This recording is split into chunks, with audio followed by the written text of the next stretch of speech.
Si tu regardes cette chaîne, régulièrement j'entends, et que tu n'es toujours pas abonné, je ne sais plus dans quelle langue te dire que ça m'aiderait que tu le fasses. Ça ne prend qu'un clic. Ça et activer la cloche des notifications. Après, t'as plus jamais besoin de le faire. Et ensuite, tu regardes régulièrement les vidéos, comme d'hab. Juste, tu penses à mettre un pouce du bonheur et à laisser un commentaire à chaque fois. Ça prend pas énormément de temps. Et encore une fois, ça change tout pour moi. Et si tu partages le lien de la vidéo autour de toi, alors là, c'est encore mieux. Après, le dernier degré de la générosité serait de faire un don sur la page Tipeee. Je suis pauvre. Voilà, je me suis dit que c'était bien d'en parler au début pour une fois. Non pas que j'ai décidé que cette annonce devait être au début plutôt qu'à la fin, hein. J'ai juste décidé qu'elle devait être au début et à la fin, histoire d'être un peu plus impactant. Et puis de toute façon, ce dernier épisode n'a pas trop de contenu. Donc bon, ça meuble quoi. Allez, c'est parti pour le cours.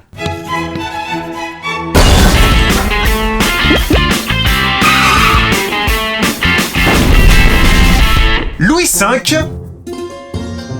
dit le fainéant, naît vers 967. Il est le fils de Lothaire, Luigi, et d'Emma d'Italie, Mario. mais il est aussi l'arrière-petit-fils de l'arrière-arrière-petit-fils de Charlemagne. Qu'est-ce qu'on ferait pas pour se rendre légitime? Qu'est-ce qu'on ferait pas pour remplir un épisode? Pas vrai, Capucine? Et toi, Margot? Et toi, Gégé? Et toi, Bruno? Et toi, Evelyne? Le 8 juin 979, déjà vous, c'est le dimanche de la Pentecôte. La Pentecôte, c'est une fête chrétienne qui célèbre l'effusion du Saint-Esprit le 50e jour à partir de Pâques sur un groupe de disciples. Merci Christian, mais là ça devient du remplissage flagrant. Alors que Louis V a 12 ans, 12 ans, c'est le chiffre entre 11 et 13.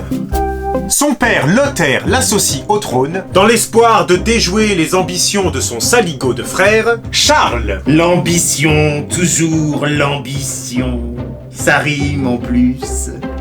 Lothaire fait couronner Louis V Retire les doigts de ton cul.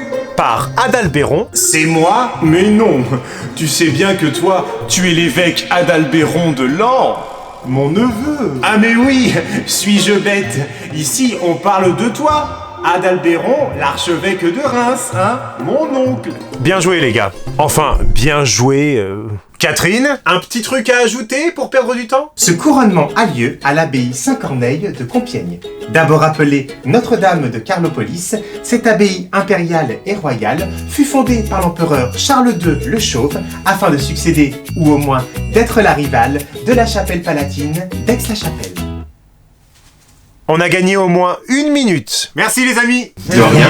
Profitons d'ailleurs de cet épisode un peu vide pour prendre un temps de recueillement en mémoire de tous ces rois carolingiens qui, pour des raisons plus ou moins obscures, sont passés à ça d'être considérés par les historiens modernes comme faisant partie des monarques francs.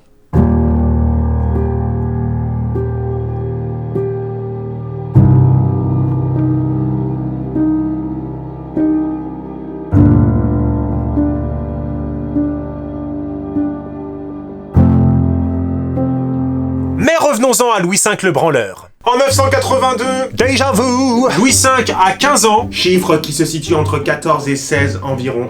lorsque son père, Lothaire, Sur les conseils avisés de sa femme, décide de le marier.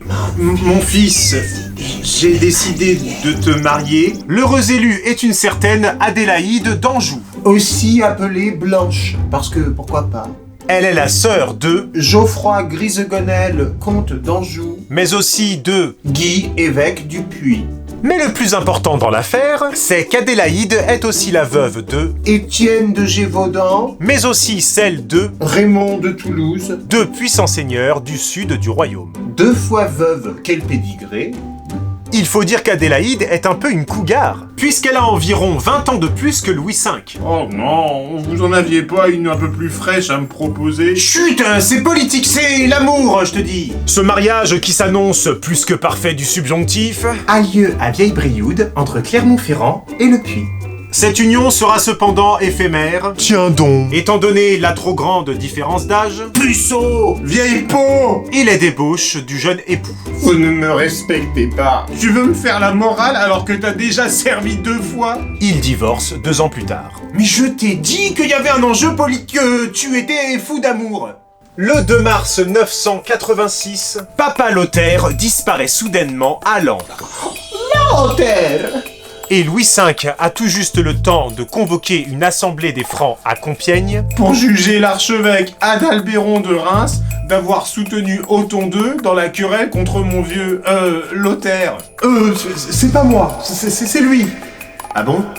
Mais le 22 mai 987, la veille de la Réunion, Dans la forêt d'Alatte, près de Senlis, à Compiègne, et les forêts, on sait que c'est toujours un peu craignos pour les rois, Louis V meurt d'une chute de cheval Merde! lors d'une partie de chasse sur les terres d'Hugues-Capet. Je sais, c'est louche, mais a priori, j'y suis pour rien. Mort sans héritier, Louis V est le dernier roi de la lignée des Carolingiens. En cette fin de saison 2, j'ai plus que jamais besoin de tout le soutien possible. Si tu regardes régulièrement les vidéos sans t'abonner, tu ne me donnes pas tout le soutien possible. Si tu ne mets pas de commentaires ou de pouces en l'air, tu ne me donnes pas tout le soutien possible. Si tu ne partages pas, que tu ne fais pas de dons sur la page Tipeee, tu ne me donnes pas tout le soutien possible. N'hésite pas à faire tout l'inverse de ce que je viens de dire. Voilà, ainsi s'achève la dynastie des Carolingiens. Avec Carolingiens, tout se nettoie en un tour de main. Ouais, on termine sur ça, ouais. À une prochaine peut-être. Petit inculte. épisode 43, Catherine de la porte. Pour juger l'archevêque Adalbéron de Reims...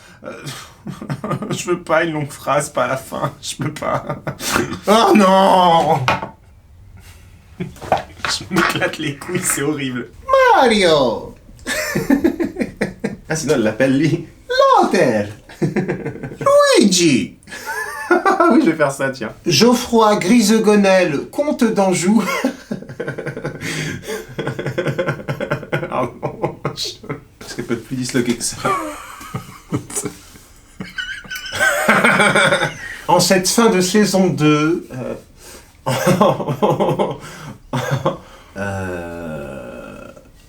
Voilà.